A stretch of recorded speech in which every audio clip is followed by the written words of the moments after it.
Hello friends. मैं रोज़ी आपके लिए एक फिर नई स्टोरी लेके आई हूँ। मैंने लास्ट कोल्ड वॉर पीरियड मैंने आपको क्लियर कर दिया था। अभी हम कोल्ड वॉर में ना एक बहुत स्पेशल इंसिडेंट हुआ था, क्यूबा क्राइसिस। आप लोगों ने बहुत सुना होगा इसके बारे में। ठीक है, इसमें क्या होता है कि अपना आंसर स्ट्रॉन्ग करने के लिए इसका जिक्र कहीं ना कहीं आ ही जाता है। तो अपना आंसर स्ट्रॉन्ग करने के लिए बस थोड़ा सा लिटिल बिट इसका बारे में भी जानना बहुत ज़रूरी है, क्योंकि कहीं ना Cuba crisis third world war का रीज़न बनने वाला था। इससे ये इतना इम्पोर्टेंट लगता है। ठीक है, वो जो एक युद्ध चल रहा था, वो जो अंदर ही अंदर एक तरीके का वॉर चल रहा था, जिसे कोल्ड वॉर कह रहे थे आप। वो कोल्ड वॉर एंड कहाँ पे हो रहा है उसका उसकी उसमें जो क्यूबा क्राइसिस है उसने बहुत इम्पोर्टेंट रोल प्ले किया था। ठीक है, अब ऐसी कंडीशन में क्यूबा क्राइसिस को थोड़ा सा little bit brief introduction last वाला दे देती हूँ, उसके बाद हम कंटिन्यू करेंगे। ओके, तो क्यूबा क्राइसिस ऐसा था कि मैंने आपको पहले लास्ट वाले लेक्चर में बताया था कि क्या हुआ था कि जो यूएसएसआर था और अमेरिका था, वो आपस में एक तरीके से ज़्यादा से ज़्यादा जितने भी कॉलोनियल कंट्री, जो उस टाइम न्यू कॉलोनियल कंट्री थी, जितनी भी न्यू कंट्री थी, उनको अपने अंदर में लेने में, कोई कैपिटलिज्म को फॉलो करने के लिए और कम्युनिज्म को फॉलो करने के लिए इंस्पायर कर रहे थे, बाय प्रेशर कर रहे थे। मतलब वो चाहते थे कि ज़्यादा से ज़्यादा कंट्री कैपिटलिज्म को फॉलो करे। अमेरिका ये चाहते थे, और रशिया जो था वो ये चाहता था कि ज़्यादा से ज़्यादा कंट्री कम्युनिस्ट गवर्नमेंट को, कम्युनिस्ट आइडियोलॉजी को फॉलो करे। इसके पीछे मेन रीज़न यही था कि जो सरकार, मतलब जो भी देश जो है जिस आइडियोलॉजी को फॉलो करेगा, वो ऑब्वियसली उसी देश को ही चुनेगा हेल्प के लिए या फिर किसी भी चीज़ के लिए। ठीक है, तो अमेरिका ने काफ़ी सारी पॉलिसीज जो मैंने लास्ट टाइम डिस्क्राइब कर दी है, वो सारी पॉलिसीज निकाली थी कि भाई एक तरीके से सभी की सभी कंट्री कैपिटलिज्म पे बिलीव करे, डेमोक्रेसी पे बिलीव करे, कोई कम्युनिस्ट की तरफ ना जाए। वहीं पर एक देश था क्यूबा। क्यूबा में जो गवर्नमेंट थी वो तो डेमोक्रेसी को सपोर्ट कर रही थी। ठीक है, और जो वहाँ के लोग थे, जो वहाँ का लीडर था, वो सपोर्ट कर रहा था कम्युनिज्म को। तो वहाँ के लोग चाहते थे कि कम्युनिज्म आ जाए, कि कम्युनिस्ट गवर्नमेंट आ जाए। कम्युनिस्ट आइडियोलॉजी पे बिलीव करते थे वहाँ के लोग, और वहाँ की जो गवर्नमेंट थी, जो मेन गवर्नमेंट थी, वो वहाँ की किस पे, डेमोक्रेसी पे बिलीव करती थी। अब अमेरिका ने तो पहले ही से ही बोल दिया था अपनी पॉलिसी के अंदर कि मैं उनकी हेल्प करूँगा जो अपने देश में मतलब किसी डेमोक्रेसी को लेके आना चाहते थे। ठीक है, तो अमेरिका अपने उसी पॉलिसी पर पूरी तरीके से वर्क कर रहा था। अब क्या हुआ था कि यहाँ पर जो कम्युनिस्ट गवर्नमेंट, जो कम्युनिस्ट आइडियोलॉजी को फॉलो करना है, रशिया जो है, वो भी यहाँ पर सेम आइडियोलॉजी को फॉलो कर रहा था कि हम भी हेल्प करेंगे। तो वहाँ के लोगों ने, जो वहाँ के लोग थे, जो वहाँ के आतंकवादी, जो रेबेलियन ग्रुप था, उन्होंने किससे हेल्प मांगी? रशिया से हेल्प मांगी। और रशिया ने बेइंतहा जो भी हथियार थे या फिर किसी भी चीज़ की कमी हो, वो सारी कमियाँ पूरी करी उन वहाँ के रेबेलियंस ग्रुप की, और उनकी हेल्प करी। उससे वहाँ का तख्ता पलटा गया और वहाँ पे कम्युनिस्ट गवर्नमेंट, कम्युनिस्ट आइडियोलॉजी को मानने वाले एक लीडर बैठे। उनका नाम है फिडेल कैस्ट्रो। ठीक है, तो ये जो कोल्ड वॉर था, ये जो क्यूबा क्राइसिस था, ये जो क्यूबा मिसाइल क्राइसिस है, इसमें बहुत इंपॉर्टेंट रोल इन्होंने प्ले किया है।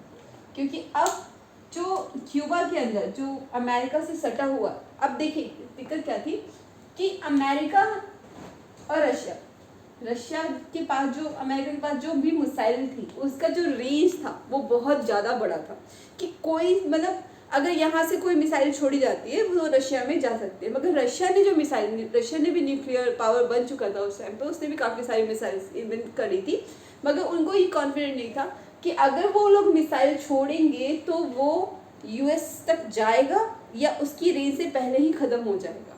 ठीक है, तो उनको कॉन्फिडेंट नहीं था। इस मामले में यूएसए जो था वो बहुत ही डेवलप था। अब उन्होंने क्या किया, उनको ना एक सोर्स मिल गया, तो उनको हमेशा डर लगा रहता था कि अगर हमने यूएस से कोई भी टाइप का पंगा वंगा लिया या फिर कुछ हमने हरकत की, तो यूएस हमारे खिलाफ कभी भी एक्शन ले सकता है और हम कुछ नहीं कर पाएंगे, क्योंकि हमारे पास, हम टोटल कॉन्फिडेंट नहीं है अपने वेपन्स को लेकर।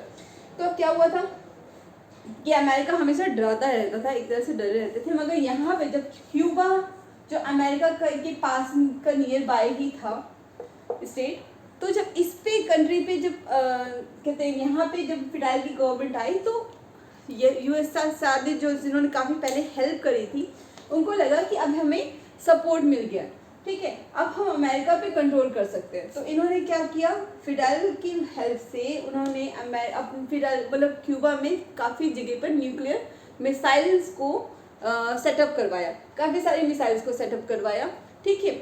और इसका पता किसी को भी नहीं था, नॉर्मल सब कुछ चल रहा था। उनको भी पता था कि अब अमेरिका, अब वो सेफ्टी जोन में थी, अब अगर अमेरिका अब अटैक करता है ना, हम बताएंगे तब उनको, ठीक है। तो इस तरीके का कुछ इन्वॉल्वमेंट उस टाइम में बन गया था। अब ये बात अमेरिका को नहीं पता थी। अब ये बात कब पता चली अमेरिका को, ये जो एक स्पाई प्लेन था जो 14 अक्टूबर 1962 में अमेरिका का एक U-2 स्पाई प्लेन था, नाम याद कर लीजिएगा, नहीं याद होता तो भी कोई दिक्कत नहीं है, मगर कर लेंगे तो अच्छी बात है, ठीक है, क्योंकि छोटी सी तो स्टोरी है, इसमें छोटे से एक्टर्स का नाम तो पता होना चाहिए, क्योंकि मेन तो यही था कि जिसने बताया था कि भाई यहाँ पे मिसाइल्स को एक यहाँ पे सेटअप किया गया है और कभी भी अमेरिका की किसी भी स्टेट को खतरा हो सकता है। तो U-2 स्पाई प्लेन था, उन्होंने ये फाइंड आउट किया था कि यहाँ पे मिसाइल्स लगाए गए हैं क्यूबा के आसपास में, 12 जगह पे मिसाइल्स लगाए गए थे, ठीक है। 16 अक्टूबर को जो प्रेसिडेंट थे कैनेडी, उनको बताया गया कि सर यहाँ पर सोवियत मिसाइल्स देखे गए हैं क्यूबा के बॉर्डर्स के पास में। तो अब कभी भी, अब ये सब चिंता में बैठ गए, अब प्रेसिडेंट को चिंता हो गई, भाई कभी भी अब मतलब रशिया हमारे खिलाफ कोई ना कोई साजिश बुन रहा, वो कभी भी अटैक कर सकता है। अब दोनों तरफ डर था, ठीक है। हालांकि यूएसएसआर इतना कोई खास वो नहीं था, मगर अब डर है तो डर है, क्योंकि उन्होंने क्यूबा पे कंट्रोल करा था एक तरीके से। क्यूबा का लीडर जो था वो मेन सपोर्ट कर रहा था यहाँ पर, किसको कर रहा था, कैनेडी को, वो सॉरी क्यूबा का जो लीडर था ये किसको सपोर्ट कर रहा था, रशिया के निकिता क्रुश्चेव को, जो 1953 में आए थे पावर में, ठीक है। तो निकिता क्रुश्चेव को कंट्रोल, वो पूरी तरीके से हेल्प कर रहा था। तो यहाँ पर प्रेसिडेंट को बहुत ज़्यादा, जो प्रेसिडेंट कैनेडी है उन्हें काफ़ी ज़्यादा डर लगने लगा कि हमारा स्टेट अब सेफ नहीं है। अब उनके पास 2-3 रास्ते थे जिन्हें वो इस्तेमाल करना चाहते थे। वो सोच रहे थे कि इसको रिजॉल्व करने का एक ही तरीका है, या एक नहीं 3 तरीके, या तो इन्वेड कर लिया जाए, ठीक है, या तो क्यूबा पे कंट्रोल कर लिया जाए, ठीक है, जो कि एकदम से कंट्रोल करोगे तो भाई थोड़ा दिक्कत हो सकती है, क्योंकि यूएसएसआर ऑलरेडी हेल्प कर रहा है, तो कहीं दिक्कत ना हो जाए। उन्होंने फिर सोचा कि चलो फिर रशिया से बात ही कर लेते हैं, यूएसएसआर से बात करते हैं, मिलके बात करेंगे तो थोड़ा सा नॉर्मल हो सकता है। मगर उस टाइम वो सोचते ये भी यूज़फुल नहीं है, यूजलेस है, क्योंकि उस टाइम रशिया काफ़ी चिढ़ा हुआ था, तो वो तो नहीं मान सकता था। ऑब्वियसली दोनों डिफरेंट आइडियोलॉजी थी। अब बात करने का मतलब था कि आप झुक गए, आप उस देश से झुक गए और आपने अपनी हाथ बिगाड़ कर ली, तो ये भी नहीं हो पा रहा था। चुप बैठना भी ठीक नहीं था, क्योंकि बस रशिया का कभी दिमाग, वो कैनेडियन सोचते थे, ऐसा था नहीं, वो सोचते थे कि अगर रशिया का कभी ऐसे दिमाग हो पलटा या फिर उनके दिमाग में कुछ खुराफात आ गई तो कहीं अटैक ना कर दे तो हम क्या होगा हमारा, ठीक है। अब ये जो कंडीशन है जो दोनों देशों के बीच में जो था ना, अब थोड़ा बहुत अटैक छोटा मोटा क्यूबा पे होता रहता था कि भाई थोड़ा सा डर बना रहे, मगर ऐसा कुछ नहीं था कि हाँ दिल से चाहते थे कि हम ऐसा काम करते, क्योंकि सबको इतना बड़ा कदम उठाते हुए ना हर किसी को डर लग रहा था।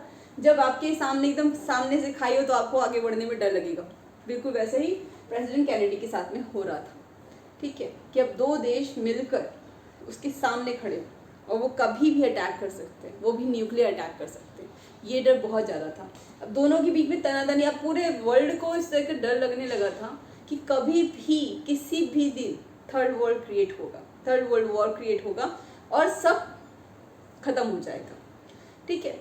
अब यहाँ पे क्या था, यहाँ पे जो फिडेल थे बहुत ही ज़्यादा अग्रेसिव नेचर के, इन्होंने भी रशिया को भड़काना शुरू कर दिया था कि भाई क्या कर रहे हो तुम, मतलब अटैक करो, ख़त्म करो, वो तुम्हारा दुश्मन है, कोई दोस्त नहीं, इतना बैठ के क्या सोच रहे हो तुम, अटैक करो, ख़त्म करो। ठीक है। वहाँ से चाइना भी कम्युनिस्ट गवर्नमेंट को, कम्युनिस्ट आइडियोलॉजी को फॉलो करते, तो वो भी होता है कि भाई रशिया को कि आप अटैक करो, हम तुम्हारे साथ हैं। मगर रशिया को अपनी जो औकात थी वो बहुत अच्छे से पता थी। उसे पता था कि उसके पास जो मिसाइल्स हैं वो इतने अच्छे नहीं हैं, इतने ज़्यादा अच्छे नहीं हैं कि वो सच में वो काम कर सके, इतना बड़ा मास डिस्ट्रक्शन कर सके। उसके बाद अमेरिका हमें छोड़ देगा, ऐसा हो ही नहीं सकता। और हमने ऐसा किया तो मतलब दोनों तरफ डर बना हुआ है। आप देख रहे हैं यहाँ पे प्रेसिडेंट कैनेडी डरे हुए हैं और यहाँ पे निकिता क्रुश्चेव डरे हुए हैं। उन्हें पता है पीछे से ऐसे सुई मारने वाले बहुत सारे हैं कि हाँ भाई प्रोवोक कर रहे हैं कि भाई करो करो करो, मगर नहीं।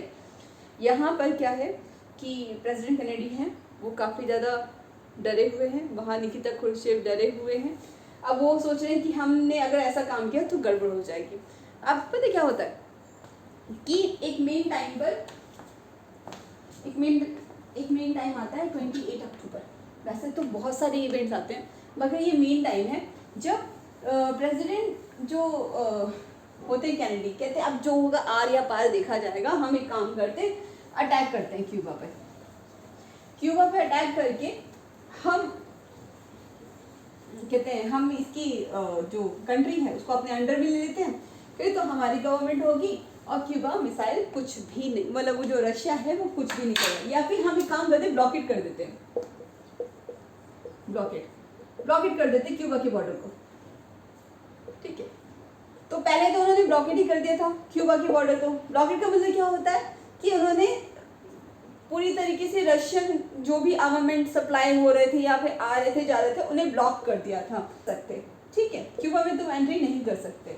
मगर क्यूबा की गवर्नमेंट तो रशिया का साथ दे रही थी, तो ऑब्वियसली वो इसका जरूर वो करेगी, पूरी तरीके से रिवॉल्व करेगी कि नहीं भाई ये तो हमारा देश है, हमारे देश में कोई भी आए तुम्हें जाए तुम्हें कोई फर्क नहीं पड़ना चाहिए। तो फाइनली जो प्रेसिडेंट कैनेडी थे उन्होंने ये सोल्यूशन निकाला कि देखो कंट्रोल करने से अच्छा, इससे अच्छा है कि किसी से पूछा जाए क्यूबा, मतलब क्यूबा के जो फिडाइल हैं उनसे बात की जाए। इससे बहुत बेहतर है कि क्यूबा पे अटैक किया जाए, क्यूबा को इन्वेड कर लो, बात ही खत्म। ठीक है, अब क्या हुआ कि जब ये बात आई कि क्यूबा पे अमेरिका की जो प्रेसिडेंट कैनेडी है वो इन्वेड कर लेंगे तो रशिया डर गया। ऑब्वियसली क्यूबा इतना पावरफुल कंट्री नहीं है, अगर उस पर यूएसए के प्रेसिडेंट जो है यूएसए है वो अगर अटैक करेगा तो ऑब्वियसली, और उस टाइम ना क्या था कि जो अमेरिका का दबाव ना पूरी दुनिया पे ज़्यादा था, वो ज़्यादा पावरफुल कंट्री थी रादर देन यूएसएसआर, क्योंकि वो एक कैपिटलिस्ट डेमोक्रेटिक कंट्री थी। अब डेमोक्रेसी को उस टाइम बहुत सारे कंट्रीज जो थी वो सपोर्ट कर रही थी। तो ये भी एक रीज़न था कि निकिता क्रुश्चेव शांत होकर बैठे हुए थे। और उस पर जब उन्होंने ये डिक्लेयर किया 27 अक्टूबर को ये डिक्लेयर किया 1962 के आसपास, तो उन्होंने क्या कहा, निकिता क्रुश्चेव ने फाइनली सबसे हटकर उन्होंने एक डिसीजन लिया कि एक शांति वार्ता करते हैं। तो 28 अक्टूबर को एक शांति वार्ता हुई 1962 में अमेरिका और यूएसएसआर के बीच में।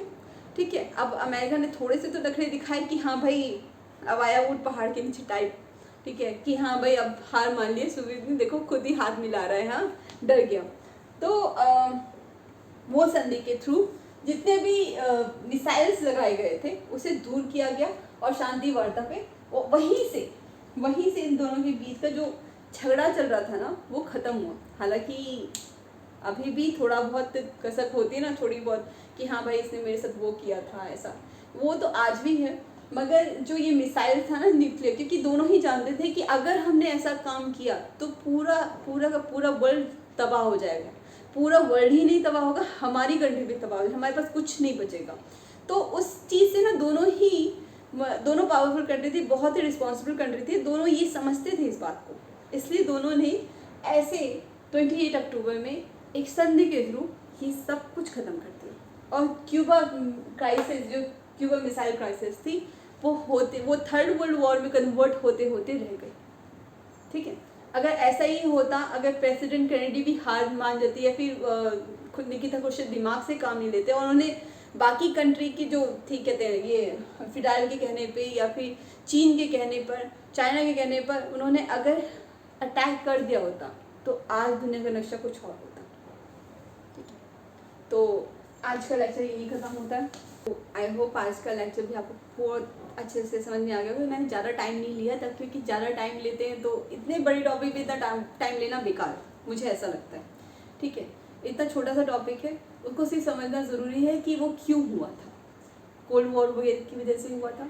ठीक है, उसके अंदर जो कंडीशन थी वो क्या थी, दोनों के बीच में जो क्या सोच रहे थे, क्या सोच थी, उसके पीछे आइडियोलॉजी क्या थी, वो इम्पॉर्टेंट है। और तीसरा ये इम्पॉर्टेंट है कि वो ख़त्म कैसे हुआ। बस इससे ज़्यादा कुछ नहीं जानना है क्यूबा क्राइसिस के बारे में। इसलिए मैंने इतनी सारी डेट पे भी ज़्यादा फोकस नहीं किया कि ये डेट याद करो, वो डेट याद करो, इससे कुछ नहीं होने वाला। क्योंकि मेन यही है कि क्यूबा क्राइसिस क्या था, किसके किसके बीच में हुआ था, क्यों हुआ था, ये ख़त्म कैसे हुआ, बस दैट्स ऑल। इससे ज़्यादा कुछ नहीं पढ़ना। ठीक, तो आज का लेक्चर यहीं फिनिश होता है। नेक्स्ट लेक्चर में मैं आपके लिए कुछ स्पेशल लेकर आना चाहती हूँ, कुछ नया बताना चाहती हूँ, जिससे आपकी मार्क डबल ट्रिपल बढ़ जाए। ठीक है, तो कुछ नया ट्राई करेंगे। ठीक है, हाँ पढ़ाई भी होगी साथ में, कुछ स्टडी, कुछ नया कॉन्सेप्ट भी ट्राई करेंगे और कुछ ट्रिक्स भी ट्राई करेंगे। ओके, तो thank you so much for giving me time and please like and subscribe my channel. ये कहना पड़ता है यार, क्योंकि ज़रूरी है। आप भी सब्सक्राइब नहीं करेंगे, लाइक नहीं करेंगे तो मेरा कोई फ़ायदा नहीं होगा। ठीक है, मैं चाहती हूँ कि जब हम कोई चीज़ हम इन्वेंट करते हैं, कोई चीज़ हम काम करते हैं, तो सबका फ़ायदा होना चाहिए, मेरा भी और आप लोगों का भी। मैं आपका फ़ायदा करवा रही हूँ, आप प्लीज़ मेरा थोड़ा सा वो करेंगे तो मुझे थोड़ा सा और मोटिवेशन मिलेगा और मैं आपके लिए और भी इससे अच्छे कॉन्सेप्ट क्लियर करूँगी आपको। ठीक है, एक और स्टोरी सुनाएंगे, नई स्टोरी के साथ में फिर हाजिर होंगी। Thank you.